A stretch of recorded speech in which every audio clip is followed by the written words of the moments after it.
What's going on, guys? So I ran 10 hours of Terror Zones with my Wind Druid in Season 5 ladder, Players 1, with approximately 230% Magic Find, and here are the results. So starting off in Talrash's Tomb, we get Giant Skull. Unfortunately, only rolled 1 out of the 2 open socket. Then, run 5, we find a Pull Rune. Always nice to find that. Then doing some magic finding in Lost City, we get a Tiara, and it ends up being an Ethereal Kira's Guardian, which is actually worth more than the regular standard version of the Kira's. Then we find our first Sunder, which ends up being the worst possible roll, Fire Sunder. Then a classic, the Whiz Spike. Very great item early on. Then we find an Arcan Plate, and I was hoping for pretty high defense, and it was pretty good, better than average, 510, no superior, but pretty good on the defense. Good for Chains of Honor, 4 open socket. Then we find Cold Rupture, another high roll, 88 out of possible 70, so not too great there. Then I thought this was Herald of Zakram, and it was actually a Dragon Scale. And this would have been really nice on my single player account, where I have a Fire Sorceress, but not too much trade value on this one. Then we find a Swirling Crystal, and most of you guys know what this is. Talrash's, and it actually ended up being 2 to cold, which is pretty nice because a lot of people do cold sorceresses.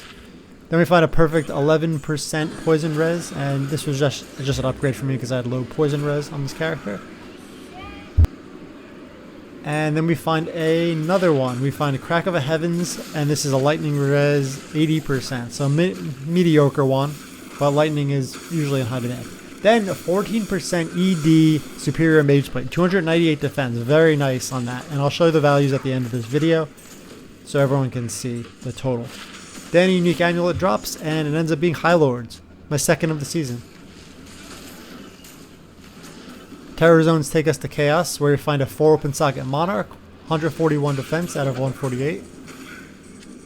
And then a defensive Auras, but with 31 life, so not bad. That is still tradable just because it has a decent amount of life on it.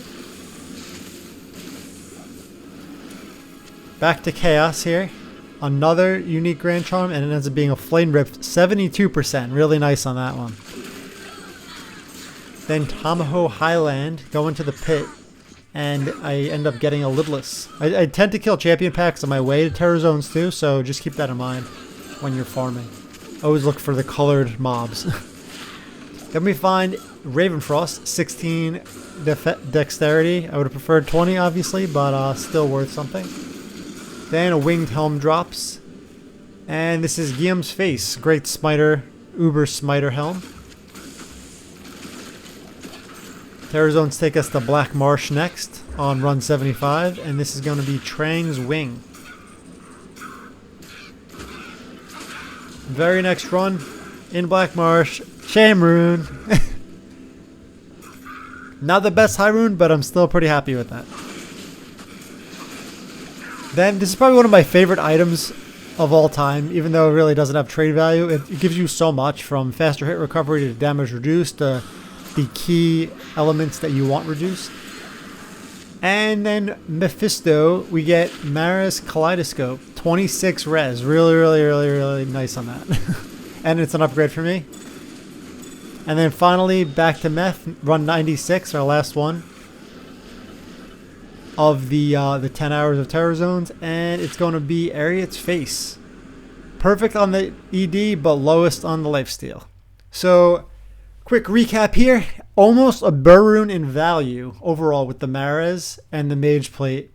Both around 10 Lem Runes of value each. And then we have the Chamrune, the Arcan Plate, and the Kira's Guardian. It really depends on the who's buying it, the Kira's. So I got to see if I could trade that to someone who wants an Ethereal Kira's. Because it went pretty high. The 66 res is pretty nice. Not perfect, but still high. And then everything else just rounded out with 2 or 3 Lems each, Chance Guards, and Tel Orb, and Guillaume's Face. And yeah, so that's it. Hopefully you enjoyed this video. Next up is going to be Bail Runs, and then I'll probably just go back to single player and make some videos on that. So thanks for watching.